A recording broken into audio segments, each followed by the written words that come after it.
Hello, everyone. Welcome to New Ideal Live. This is the video and podcast series of New Ideal, the journal of the Ayn Rand Institute. On this program, on a weekly basis, we discuss complex issues and events that are shaping our world today. We do this from the perspective of Ayn Rand's philosophy of objectivism. Objectivism is a philosophy that upholds the ideals of reason, individualism, and capitalism. If you want to learn more about us and about our philosophy, you should start by checking out newideal.aynrand.org. That's the journal website. If you're joining us today on social media, please know a great way to interact with us in a little bit more direct way is through Zoom. Go to zoom.us/join, type in the meeting ID 812-506-718.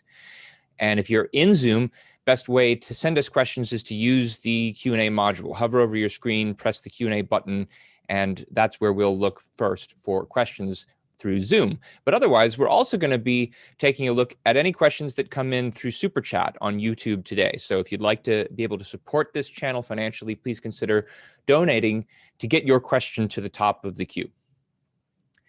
So today's topic, which we announced a few days ago, is the assault on expertise. This is a topic that's been relevant, especially since the beginning of the recent pandemic, though I think it precedes that. What we've seen is a really high level of public skepticism about the role of scientific expertise. And it's a problematic fact because there's really no way that we can get out of the pandemic without the help of experts, without the new scientific knowledge and new discoveries that they bring to the table, whether it's vaccines or therapeutics or treatments or what have you. And yet this growing backlash is skeptical about the importance of scientific expertise, and that is going to cause problems one way or the other. So today we want to talk about how can we know when we should trust experts, when we shouldn't, what accounts for the declining trust in experts today, and how much of any of that distrust is warranted. My name is Ben Bayer. I'm a fellow at ARI, and joining me momentarily is going to be senior fellow at ARI, Elan Journo. Hey, Ben. Hi, Elan. So this is a really important topic to address, I think. And you wanted to kick us off by, I think, asking one of the bigger questions that all of this relates to. Yeah, I think the place to start is to recognize that there's a sort of universal, essentially philosophic issue here about how to think about expertise. And it's a question about knowledge and how we gain it. And it's true before the pandemic, it's true during the pandemic, it's always going to be with us as an issue to deal with. And so I want to just sort of set us off with, how can we know when we should trust someone who's an expert and when we shouldn't, and what is an expert as well? Why don't we kick it off there? Yeah, so objectivism is a systematic philosophy. It includes a view of knowledge, what we call epistemology. And part of the reason objectivism has its name, objectivism, is from the idea that knowledge is objective and there's objective rules for getting it. Now, objectivism is also famously individualistic. The idea is knowledge has to be gotten independently. And a result of that is that, yeah, you have to get knowledge on your own. You can't get it through osmosis. All knowledge takes your own work. And so there's definitely a logical fallacy involved in appealing to someone else's authority just because it's somebody important. There's a logical fallacy of appealing to irrelevant authorities. But it's also important to understand that the fallacy there is appealing to irrelevant authorities. There's no fallacy involved in appealing to authorities who are relevant, who are reliable, who know what they're talking about. And just as knowledge takes work, hard knowledge takes really hard work. Not all knowledge is knowledge that comes just from opening your eyes and looking at the world and getting what you can grasp directly from it. Some knowledge requires very specialized, systematic acquisition of data, doing experiments, drawing inferences from these experiments.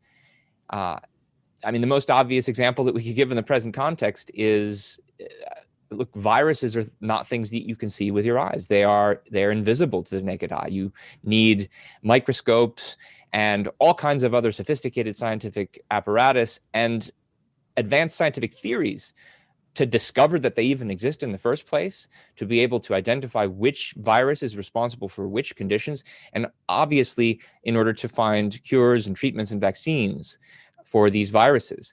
And the use of these tools, the use of the skills, and the development of the knowledge that this takes is something that not just everybody can do. And as a consequence, any of us who don't have specialized medical knowledge in this case has to rely on the knowledge of other people who have acquired the skills. If you've not done the skills, if you've not done the learning and the training to develop these kind of skills of acquiring knowledge, then you have to find somebody else who has done the training. It's a division of labor, just like in the economy, except it's a cognitive division of labor. You have to find people who specialize in the skill of acquiring a certain kind of knowledge and trade with them to get the knowledge that you yourself are not in a position to acquire. And what's important about this perspective, especially from the perspective of an individualistic philosophy that says that you have to be the one to earn your own knowledge, is that relying on another person who's an expert is not a form of irrational faith in others if you do the work to figure out that the person is the expert. If you know that somebody has the skills that you don't have, if you have evidence that they know what they're talking about, even if you can't figure it out on your own, if you can't figure out the first level claim on your own, you can still figure out enough about the other person to know that they know what they're talking about. And that gives you rational reasons to trust them. Now, it usually doesn't give you reasons to think the person's certainly correct, but it does give you at least some reason to think that what they're saying is possibly true, maybe even probably true. Yeah, I just wanted to jump in and just add to what you're saying, because I think that it's when people deal with experts, once you've established that this is a person with the training and the knowledge and the expertise that you think is necessary, it's not the case that then you just shut off your mind. It's like, well, yeah, whatever they say goes, and then it's sort of an act of faith. Anything they tell you, you just accept blindly. It's still the case that, and I think this is a mark of an actual expert, that they explain their views to you as a layperson in a way that you can understand. So they have sufficient knowledge that they can break it down and present it to you so that you have reason to believe that what they're suggesting is the path forward. There's basis for it. There's evidence that if you were in a position that they are, you would have this knowledge and that you could build that. So anyone could gain that knowledge too. It's not like now they're oracles and you have to go to them and just listen to them, and any doubts that come to your mind are irrelevant because they're the expert. So they're not authority figures in a kind of religious sense, or like just giving pronouncements. And I think one thing to be really one thing that should raise a red flag for you is if you're dealing with someone who says, yeah, I'm an expert, and they don't give you reasons for what they're arguing you should do or should be done. That's a warning. Either, I mean, it could be something benign, like they're not good at communicating, which is its own kind of thing, but often it's they don't want to give reasons, and that's a bad thing. That's someone who's not really trading on their knowledge. They're trading on their authority, and they want obedience, and that's not a good thing. Yeah, there's definitely a difference between an expert who you have reason to trust and an alleged expert who just goes through the motions of making it look like you can trust him. And the factor that you mentioned is, I think, just one of several factors that can work into reasons we have to trust other people, ways that we have of independently looking for evidence of another person's reliability. Hard knowledge takes hard work, but the people who are able to do the hard work can show their work. And there's lots of ways you can look for the work that they show. And this is obvious to a lot of people in certain cases. So for instance, you know that not just anybody can fix a car, that you need to go to somebody who has experience and has expertise fixing cars. And so you'll go on to Yelp and you'll see, well, which of these car mechanics has the best set of testimony, best set of commenters speaking on their behalf. People who've had their car fixed. It's worked for a long time. That's something you can check out, even if you don't know how to fix cars yourself. But then, by the same token, if you're talking about somebody who you want to not fix your car, but to fix the human body, which is an even more complex machine than a car, and also for which there's a lot less margin for error, because you can, if your car gets junked, you can get another one. Not the case with your body. And so you want to have an even higher degree of trust in a medical expert. And so you need to search out for even more forms of knowledge than just Yelp reviews to find out that somebody that you have reason to trust them. And so, start maybe by looking to see if they have a medical degree and where it's from. But that's far from everything that you want. It's necessary. Credentials are necessary, but not a sufficient condition. Which hospital do they work at? How well is it managed? You mentioned, are they able to explain their views to you, or do they just expect you to believe them because they're the doctor? Do you know people who've been treated by them before? What was their track record? Does the explanation that they give to you, if they give you one, does it fit all the other knowledge that you have acquired about your own health and what smatterings of medical knowledge you yourself have if you do your own research? That's something that's possible. And obviously, you want to make sure there are no red flags. Are there any signs of bias or dishonesty on the part of the medical expert who's giving you his or her testimony? And we'll talk a little bit more later about what kinds of bias you might want to look for. But again, I want to emphasize, even when you rely on experts, whether they're doctors or anybody else, it's rare, if ever, that you're going to invest them with complete certainty because of this trust. It's going to be some level of probability. And that's especially because of the fact that, doctors and experts of all kinds disagree with each other. And when lots of them agree and when there are no red flags, then I think that consensus, it increases the probability of accepting what they're saying. It still doesn't make it certain, especially since we know that in the past there have been consensuses of experts who've agreed on things and they've still been wrong. But if you're just going on the basis of probability, I think it does increase the probability. And you should also be aware when non-experts claim that the experts agree about everything. I can give more examples of cases where that's happened, where it's, the non-experts just don't understand the question involved, and they don't understand what it is the experts are agreeing about and what they don't agree about. Yeah, I think it's useful for different kinds of disciplines, including, a lot of the examples have been in medicine, and I think that's right because of where the context we're in the pandemic. I think it's relevant to think about when you're talking to someone and what you're trying to get is the benefit of their expertise, either as guidance or just as knowledge. It's important that they be able to tell you what it is that people disagree with them on. So what would another doctor say, or is their view part of are they sort of critics of the conventional view or the established view, and they should be open with you about that? And that doesn't mean they're wrong. It doesn't mean they're right. It just means that there's a debate. And the more you sort of dig into any discipline, the more you realize that so much that you think is just settled is just there's debates about how to understand things. And it's important that the person that you're evaluating as an expert be able to tell you, one, the limits of their knowledge and the kind of things that people disagree with them on, and not be threatened by that. So they should be confident, yeah, this is my view, and yeah, you'll talk to another doctor and he'll say X and not Y, but I still think I'm right because the evidence is on my side. And so you want to be in a position to be able to say, either I could gain the knowledge over many, many years and come to a view of what this issue is, or you can ask someone who's a trusted expert and they can help you navigate it. But it would be very suspicious if you heard, oh yeah, this is all settled, there are no questions about this, or there's no, all the studies are settled. And you want to, things are like fast moving disciplines, there's development. And if the expert isn't really clued into that. That should be a sign that, well, how much are they actually investing in cultivating their knowledge? Because knowledge isn't static.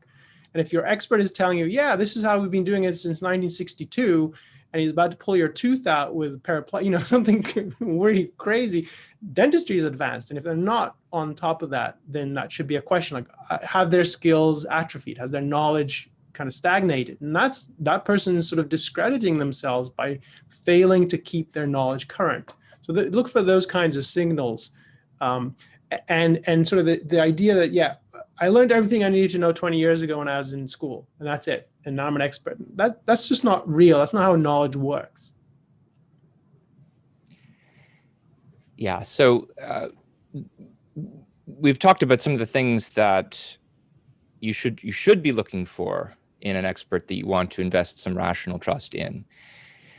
There's lots of ways in which that trust, in which alleged experts try to demand unearned trust, or in which people who aren't experts at all themselves will say you should trust this person without giving reasons for why you should trust them. One issue here is that experts are usually, well, almost always only experts in a specific subject. Now, it's not the case that we're dividing up the world here into the experts and the laymen, and like this is a class system. It's not. It's lots of people, most people are experts on something, but nobody is an expert on everything. And so when you're assessing whether you should trust somebody's claim on a certain subject matter, it's important to understand, well, do they have expertise on that subject matter?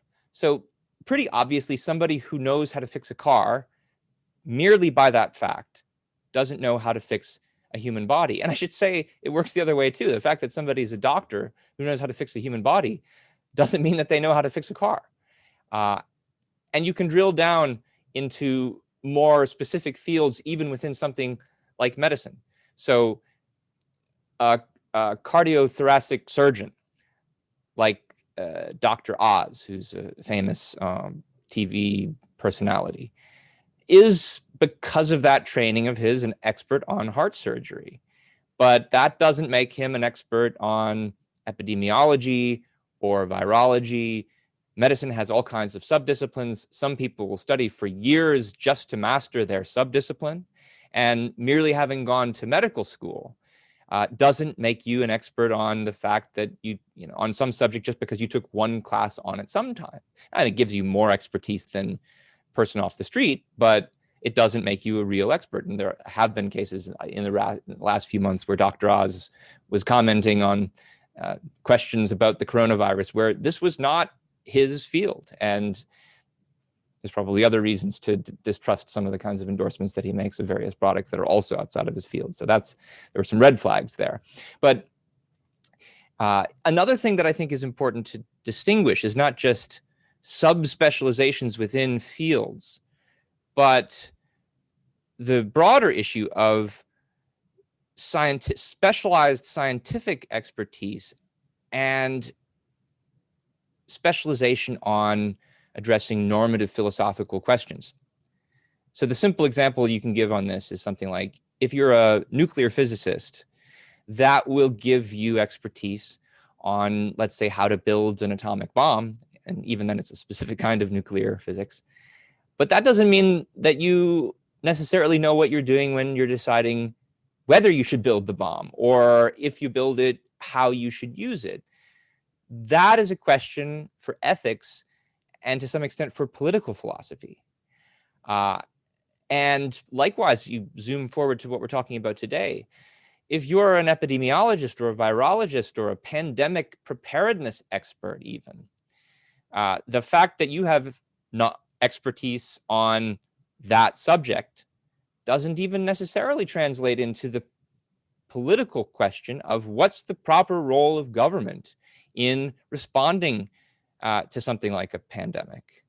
The fact that you think, for instance, that the virus is dangerous and needs to be dealt with somehow doesn't tell you how. And there's a lot of questions that somebody who's addressing the political question needs to answer apart from the raw science of it. They need to look at the social and economic factors, and they need to see how those all connect to basic principles of what the proper function of government is and how we should each be living our lives.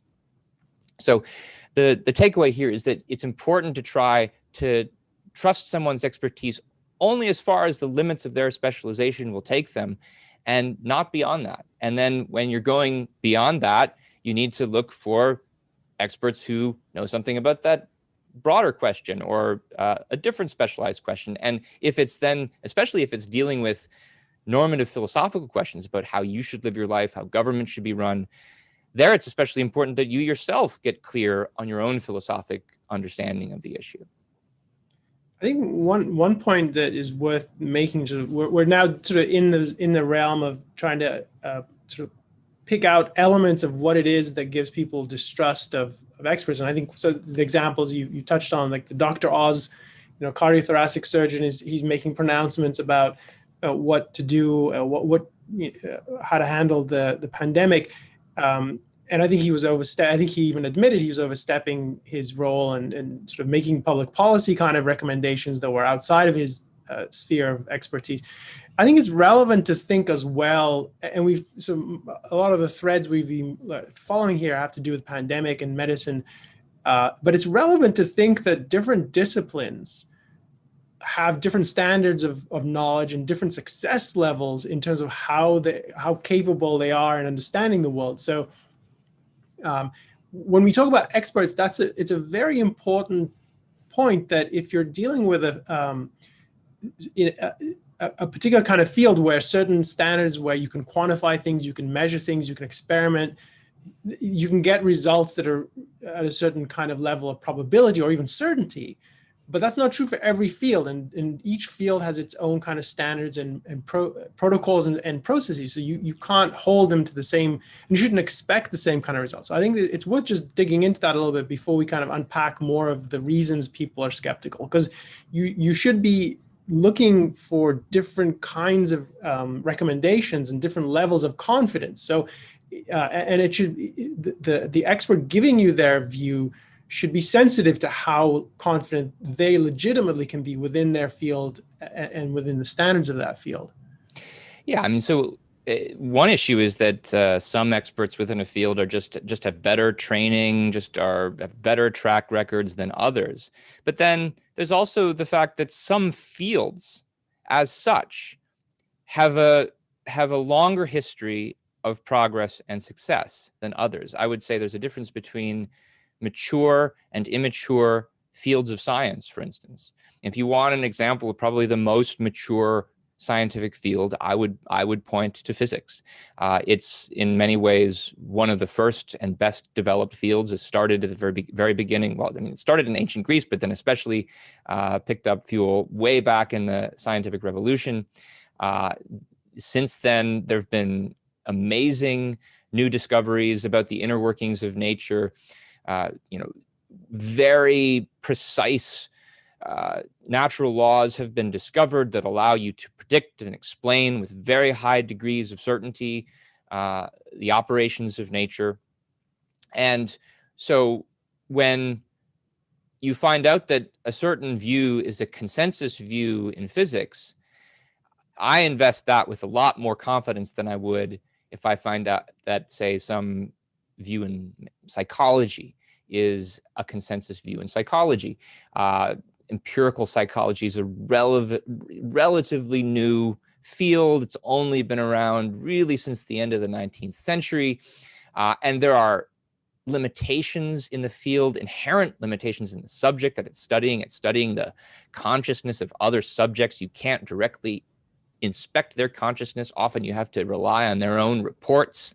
And for various ethical reasons, you can't do the kinds of experiments that you can do in physics where you manipulate variables and things like that. And so the findings in psychology, for instance, have been relatively modest. There aren't any kind of grand unifying theories of psychological subject matters. And it's noteworthy that in just the last few years, there's been this big replication crisis in psychology where certain researchers have looked at published studies and they've tried to replicate them, and they've found that they can't replicate them, but that nobody had pointed this out before. And this turns out to be a very widespread issue in psychology, as opposed to something like physics, for instance, where when someone comes out with a strange view like cold fusion, all the physicists will rush to try to verify and replicate the experiment, or try to get access to the data for the experiment. And when they can't replicate it, and when they can't access the same data, it quickly evaporates as a plausible view. And I think there are a lot of scientific fields that are somewhere in between those two examples of physics and psychology. And I would give something like the example of climate science. It's a relatively new field. It's only been around since, depending on how you think about it, then probably the middle of the 20th century. Now, it is a physical science as opposed to psychology. So it's studying natural phenomena, which don't have a will of their own or anything like that. But it's also studying very complex systems. And in order to understand those complex systems, you have to use very complex mathematics. I've talked with people who know statistics, for instance, who say that most of the people working in climate science are maybe a decade behind some of the latest advancements in statistical theory, and they're only starting to catch up recently. And as a result, their predictions are getting more refined, but it's not anywhere nearly as advanced, say, as theoretical physics. And so it's important to think about that when you're considering proclamations about what all the climate scientists are supposed to believe. I think that you can invest some degree of certainty in what climate scientists say, but not the degree that is often attributed to them, let's say, by various commenters in the media. So one important thing is make sure when you're evaluating an expert that you only acknowledge that you hold them to only the level of probability that you think their field of science warrants, and not every field is equal in that way. And scientific experts can also be biased in many of the same ways that any of us can be. They can be biased by their ideology, by political and cultural attitudes. And here it's important to remember that distinction between questions that are in the special sciences versus the normative and philosophical questions. And those are different. And often people's biases on philosophy can influence what they judge to be the actual descriptive facts. They can be biased by money. They can be biased by all kinds of psychological factors, desire for conformity, prestige, power lust. And so these are things you have to be on the lookout for when you're assessing any expert. Though I do think that when you live in a free society, the bias of one expert is usually going to be checked by others. There's an incentive that others have to show that bias exists. And when there's free speech, I think it's likely that the truth will out. And that undercuts the possibility of, it downplays at least the likelihood that there are these conspiracies of experts to all of them, gather together to hide the facts. Reality is out there for anybody to test, and scientists will do it. Scientists will try to replicate, and you can do it too if you know the science. So that sort of covers one of the questions we've gotten so far about looking at biases. I think you addressed that question. I wanted to raise an aspect, Ben, that I think, so a lot of what we've said about expertise and so on so far has had to do with what is it, how to evaluate it, how to know it when you see it, how to be, what sort of things to be questioning, and examples of when people who are experts in one field overstep the bounds of their knowledge and give sort of discredit themselves in an important way by making claims that they're not in a position to make as experts. I mean, you can listen to Dr. Oz as a non-expert on virology if you're interested, but you shouldn't think of what he's saying as having the same standing as someone who's actually studied that subdiscipline of medicine. But I want to talk a little more about what I think are other factors that lead people, or additional factors, I think, that lead people to have a kind of maybe jaundiced view or even stronger just skepticism about expertise. And so there's many factors here, and I think we just want to tease apart some of them. Do you want to move to that, or did you want to? Yeah, I think that's fine. I mean, part of what you were just summarizing is that we've talked about ways in which the experts themselves can fail to earn your trust, and part of the reason, I think, the legitimate part of the reason why there's been declining trust in experts in certain sectors of the population is because the experts themselves haven't done enough to earn it, or in certain ways they've betrayed trust that we've already given them. But yeah, I think you're right. That is not the only factor. That it's not just the fault of the experts. It's to a significant extent also the result of certain kinds of trends in our culture that lead people to be, let me put it this way, irrationally skeptical about experts, even when experts have earned our trust, and they don't acknowledge the trust that they should acknowledge. And so, I mean, and I just go ahead. I just want to say something quick about that. So we've talked about people who are like people who overstep the bounds of their expertise, or people who kind of want to posture in a certain way. I haven't done a methodical study of this, but I don't think that's the norm. I think those are more sort of the standout cases where I think that the fact that we're making progress in many fields and that there's so much knowledge being generated, I think it's testament to the fact that we're on the shoulders of a lot of people in a lot of fields who have incredible knowledge, hard earned over many years, and that to me, they are experts and they're doing they don't always get things right, and that's not what we expect of them. We expect them to be objective about their goals. So I just want to put the issue in a way that I don't think the main driver is a lot of experts are sort of overstepping. I think that's one factor. But I think it's how we view experts as significant, which is sort of why we talk so much about what is an expert and how to think about them. Because I don't want to come across as having sort of a generalized negative view of experts. I don't think there's basis for that, because there's so many different people and so many different behaviors. So why don't we dig into sort of what it is that's going on in addition that I think is driving some of this? I mean, you're right. There's been enormous progress in science and technology, even just in the last 50 years. And so part of the problem among those who are non-experts, part of the reason they don't trust science is because they just don't know enough about science. There's been significant failure in our education system to educate people about the scientific method.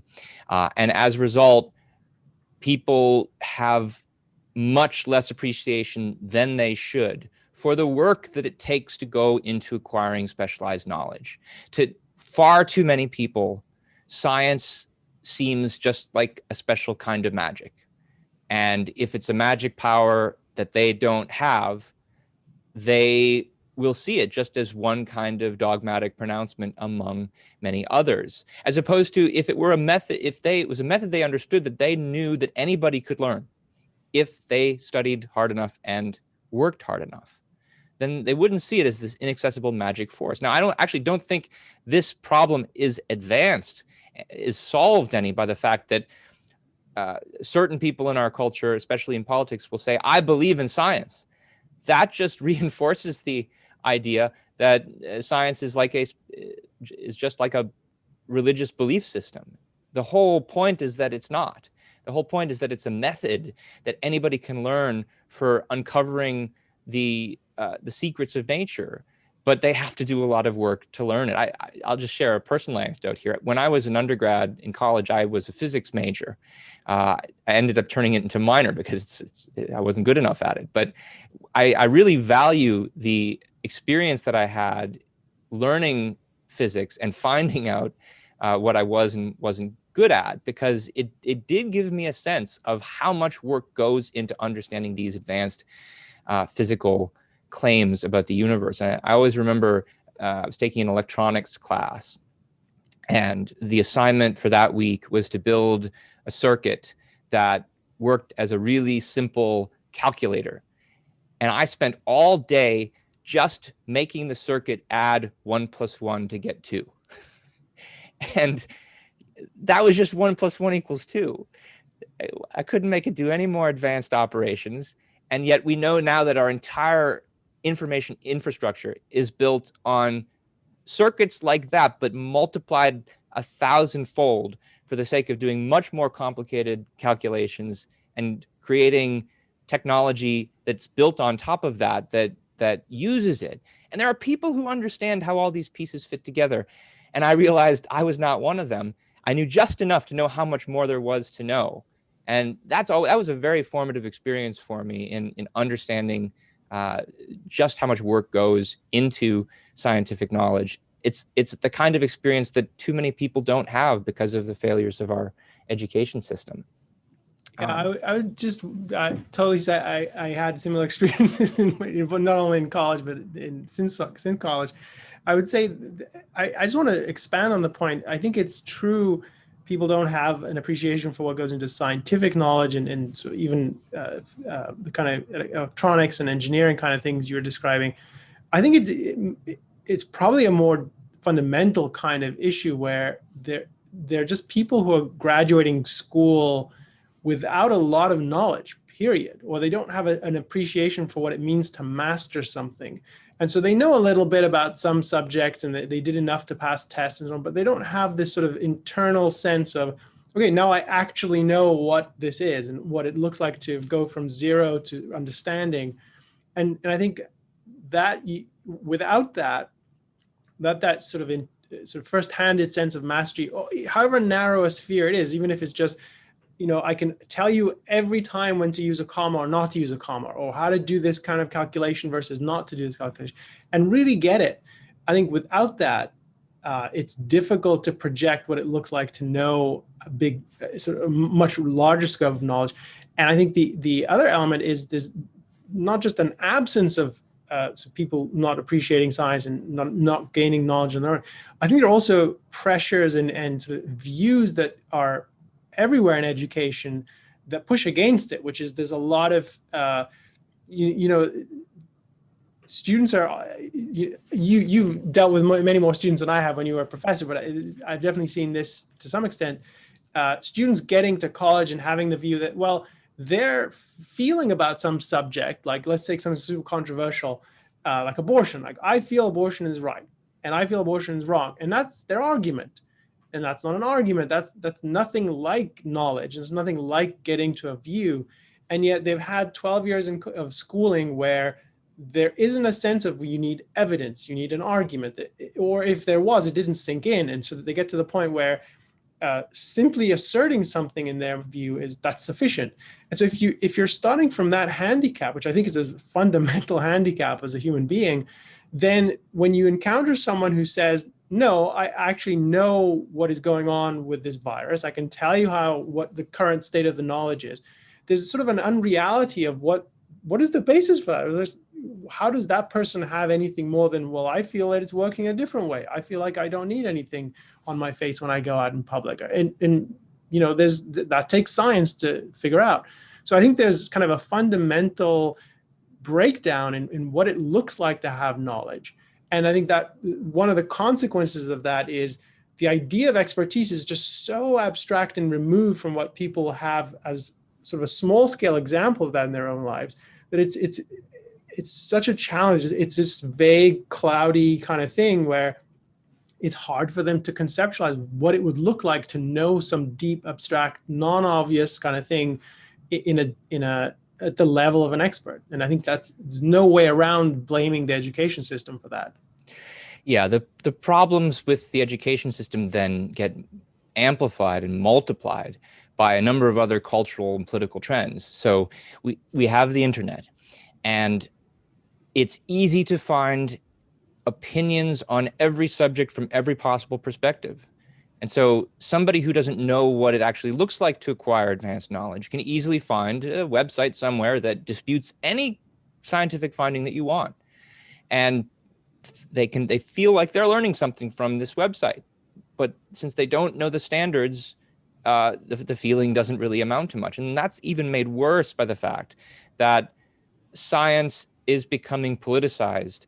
because of the sort of tribalistic political culture we live in, where one political partisan camp will latch on to a certain kind of scientific conclusion, or to the rejection of a certain scientific conclusion, as somehow tied up with their political identity. I mean, the best example that you can give of this right now, something that I've written about already, and I'll share the link later, is the way people assume, if you think that the coronavirus is a real thing, if you think that it is actually dangerous, if you think that we should be concerned about it, that we need to find a cure for it, and we need to find treatments and vaccines for it, then you must also think politically that government has the right to shut everything down until we find that cure.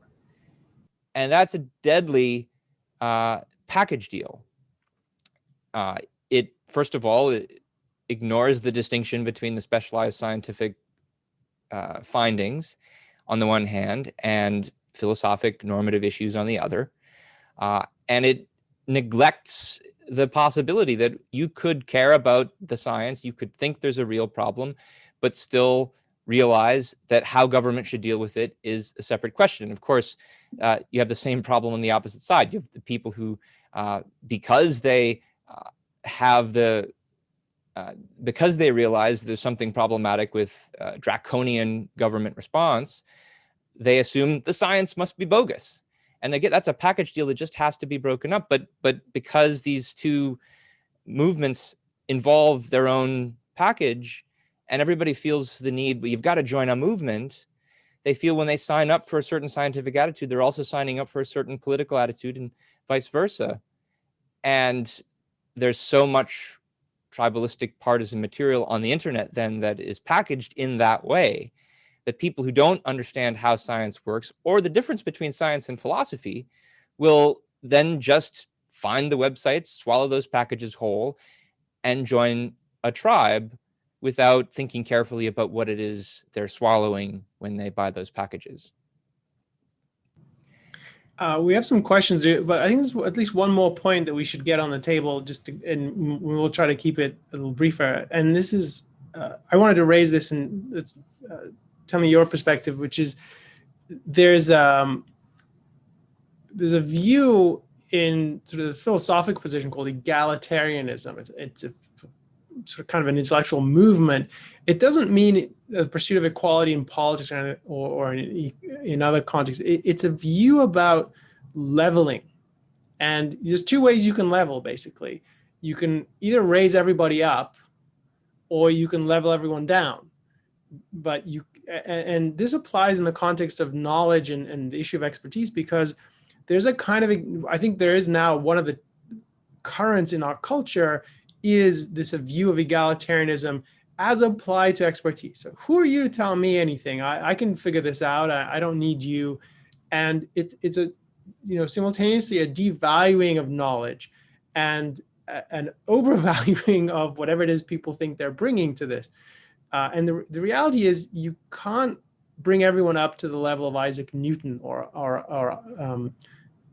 Einstein. What you can do is level down Newton to whoever it is that's got his trigger finger on Google and trying to come up with theories off the fly and sort of half reading things. And so I think there's this real phenomenon where, and I think it's pernicious because it's devaluing an actual value, something that's really important in our society, in the name of, well, why can't my view have the same standing as,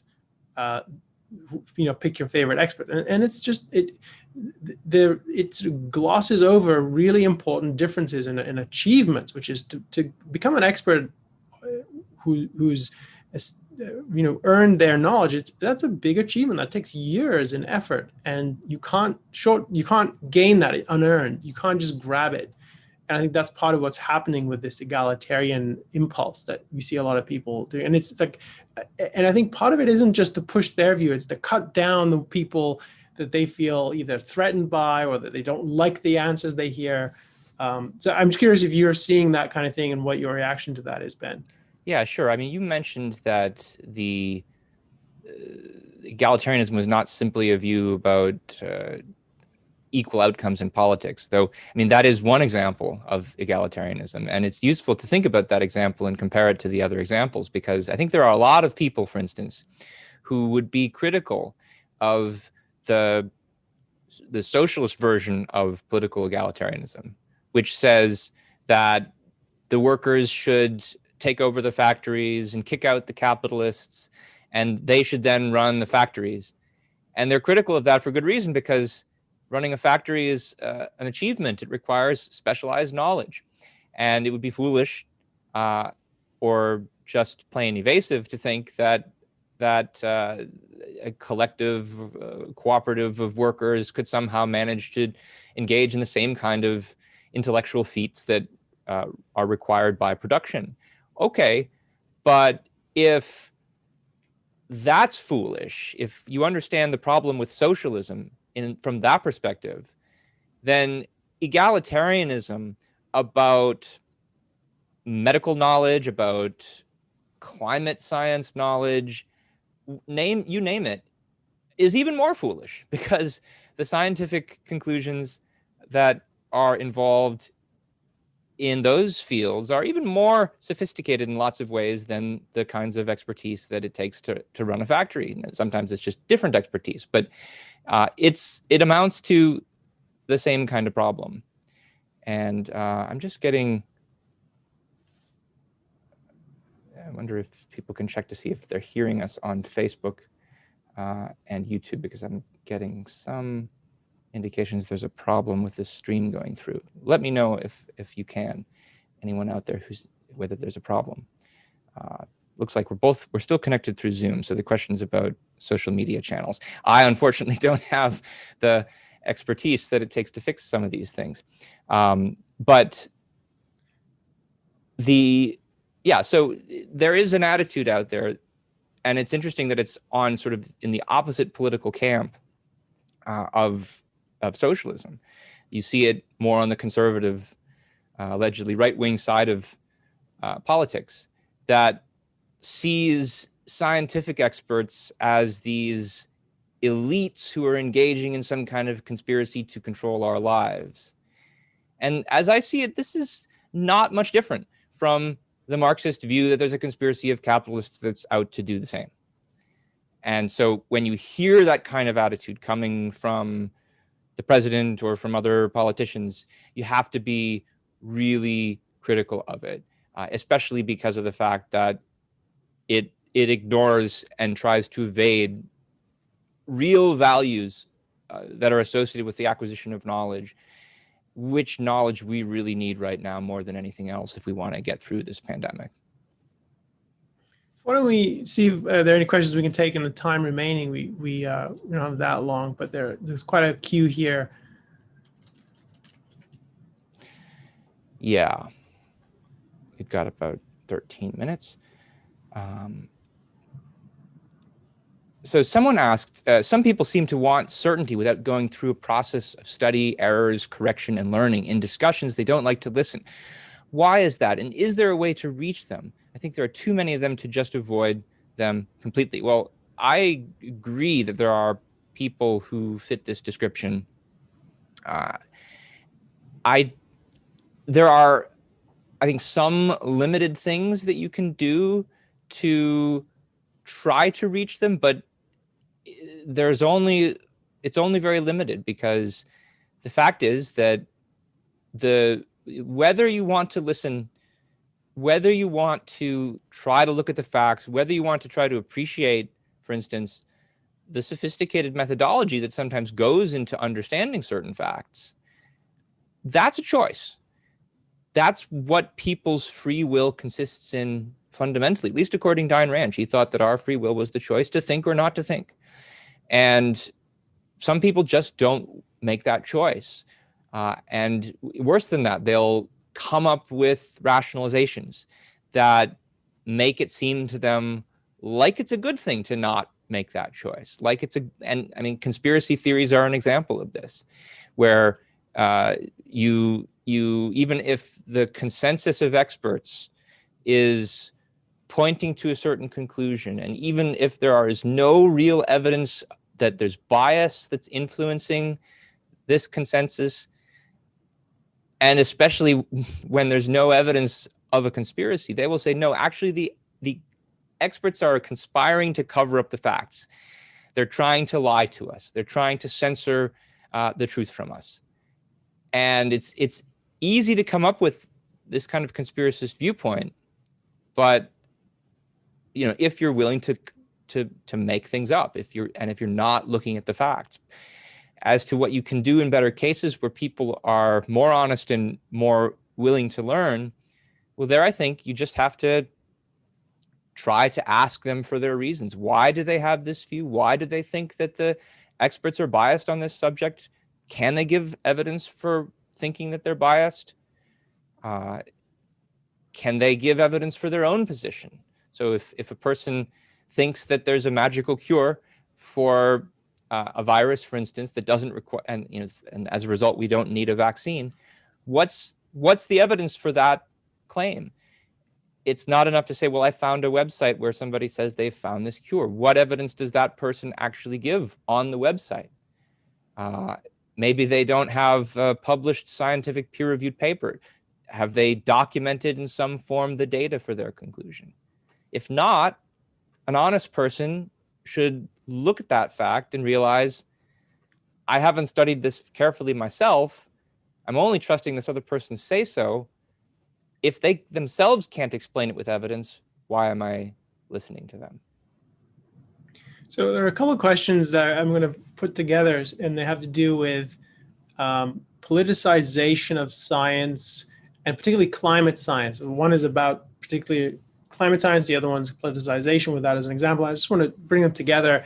And I want to address this because it goes to one of the issues we talked about where, there is this phenomenon of treating scientists. There's two issues here, I think. One is treating scientists as oracles, and if you like what they say, then you treat it uncritically, and you rest on the fact that a consensus of scientists have said this or that about climate science, and that's what we often hear. It's like it's a settled subject, and there are all kinds of interesting things about what it means for there to be a consensus among scientists. Is that really the standard that we should go by, or should it be the evidence is such that if you look at it, you would reach this conclusion, and the consensus is a secondary or not? It's not a decisive factor. It's just that happens to be the case. Whereas I think what we often hear is the consensus is primary. And if you're not part of the consensus, you're a fringe scientist, how could you not believe this? And it's important to get what is the primary and how is this being presented. So that's one point I'd want to raise about this. But the politicization, and particularly of climate science, and this is not a field I'm an expert in, but I have read enough to make the following points that I think are relevant. So this is not a point about the science. This is the point about the politicization of it. And one reason I think there is a kind of herding toward a certain view on climate science, particularly the views that lead directly to policy prescriptions, is that I think I don't think they're sitting around in a dark room with smoke filling the air, sort of conspiring in one way or another. I don't think that is what accounts for it. I think it's more an alignment of the kind of political and moral values that are often unadmitted or just taken for granted, and that filter into people's thinking, and they're not recognizing it. And that's part of what happens when a field. So we talked about how an individual expert can be influenced by their biases or sort of making claims about sort of moral, political, normative claims that go beyond what their expertise is. And I think part of what's happening in some fields, and I think climate science is an example of this, is there's an alignment that the right thing to do in the face of this is to find a solution that involves sacrifice, involves giving something up. And that's sort of most people's default view of what morality involves. And that I think feeds into, because what you could get is you could agree that there's a real problem. I think there are problems going on that have to be addressed, and there's scientific facts you have to understand and so on. but it's not obvious what the solutions are. And there could be solutions that don't require sacrifice, that would require better development or progress and so on. But why is it that certain conclusions are bubbling to the surface with such force and such a number of people behind them? And I don't think it's like a coordinate. Maybe there is coordination. I don't think it's primarily coordination. I think it's an alignment of basic moral political premises, which are just treated as given. They're treated as these are like facts of nature. How could you not agree that this is what morality looks like and what politics looks like? And to me, that's a big part of the explanation for why you get a field where there is such politicization, and it's almost invisible to the people involved in it, because it's like, well, yeah, we all know what the solutions are, So I think it's important. So this is another illustration, I think, if you step back, that philosophy is everywhere, and it's crucial. And part of understanding expertise and sorting out what to hear and what to take, what to trust from an expert, you have to separate out the claims that are, and so the assumptions that are the philosophy's bringing in, because it's always there. Yeah, I'll say a few things about that same issue. One of the reasons that I emphasized that it's important to look at the degree of maturity of a field is related to this. A field like physics, which has been around since the 16th, 17th century, is a field that was founded and that came up in the world in an era when there was no obvious way, we'll leave aside the issue of geocentrism in the church, for politics to influence the theories.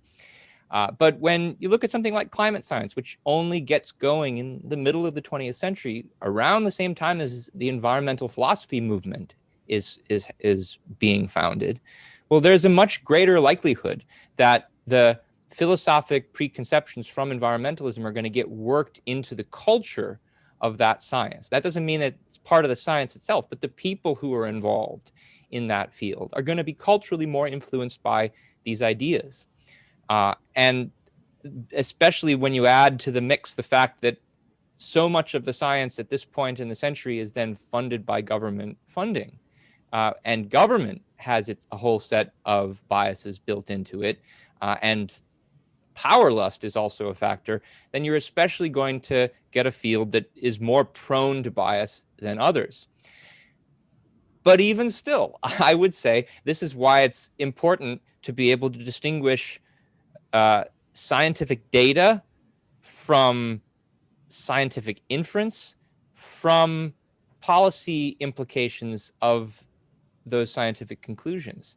I think the policy implications that people draw from climate science are the most subject to bias, because there you're working with a person's explicit views about what government should do and whether the profit motive is something that can be trusted and whether business people are evil and things like that. So when I hear people drawing policy conclusions, any kind of policy conclusions, one way or the other, from one view or another of climate science, I'm very skeptical unless I see the reasoning for that political view drawn out quite explicitly. I'm less skeptical when it comes to just the scientific interpretation of the data, like what it means for whether the climate is getting warmer or cooler. I have even more confidence if you're just talking about the data. And so the idea, I think part of the reason why people say there's a consensus of climate scientists that climate change is happening is because when you put it in such simple terms, climate change is happening, well, there it's very easy to confirm that that's true. It's easy to just look at the data and see, yeah, the temperatures have changed since however many years ago. And it's easier for people to check that data. It's easier to replicate the data. Now, what the data means is a more complicated thing. But usually the statistics out there about how a large percentage, 95% or whatever of climate scientists agree, is because it's just about, do they agree that it's changing? It doesn't even yet get to the question of what's causing it, what we should do about it, what the long-term trajectory of it is going to be. But just the data that it's changing, that's something that people are more likely to be right about, because it's the kind of thing that just about anybody can check. And I think that's an important set of distinctions to remember when you're trying to evaluate all the whole complex of claims that you sometimes see packaged together. I just want to jump in with a quick recommendation. I know you have a number of things, resources you want to share with people, but one that just occurred to me, given the question we've fielded, is Ayn Rand's essay on establishing an establishment, which I think is really insightful in sort of identifying the dynamics of what happens to knowledge and knowledge creation, which has a direct bearing to the issue of expertise, when government becomes a funder of research and through grants and scholarships and things like that. And it's a crucial observation she made, and it's gotten even, that the problem that she's identifying has only gotten worse over time as more and more government investment in science has sort of grown over time. And I think that's definitely a factor in sort of the research we see coming out on controversial issues like climate change, I should say. Why don't we should probably wrap up. We're kind of over time. Yeah. So I'll just go straight to that list of resources that you mentioned. A few things I think people who want to learn more about this topic should take a look at. I started out by talking about how even in an individualist approach to knowledge, it can be completely valid to rely on the testimony of experts. And if you want a good objectivist source on this matter, I strongly recommend Dr. Leonard Peikoff's Introduction to Logic course. And here I would specifically point to lecture 2, where he talks about informal fallacies. He talks about the fallacy of the appeal to irrelevant authority, and he distinguishes that from appealing to relevant authority. And he gives a set of standards by which to judge whether someone is a reliable expert or not. This was a really important lecture to me when I was first learning logic, and I think there's a lot that our listeners can get from it. I would also point to another course that's available on ARI campus. Most of these lectures are by Greg Salmiari. I added one to the course. It's called Being Objective. And Greg's taken, I think, a lot of the insights from Ayn Rand's objectivist epistemology, as well as contributions that Leonard Peikoff has offered over the years, to thinking about how to be objective across a range of subjects in your thinking.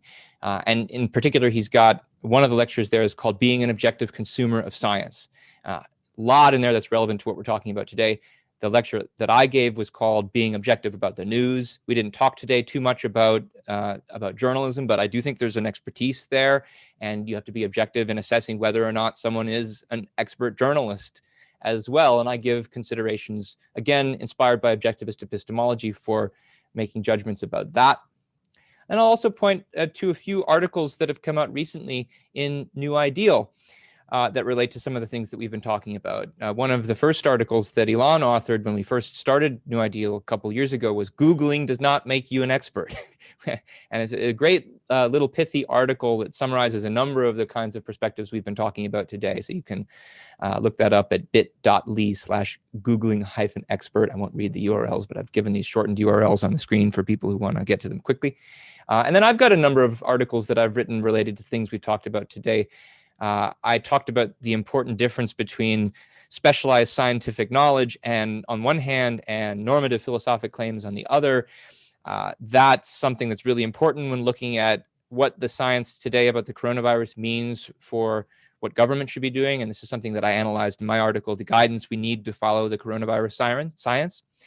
I also wrote an article called Arguments for Lockdowns Misrepresent Economic Evidence. That's a case where there were a number of articles in popular publications like the New York Times and the Washington Post saying all the economists agree that the government should lock us down.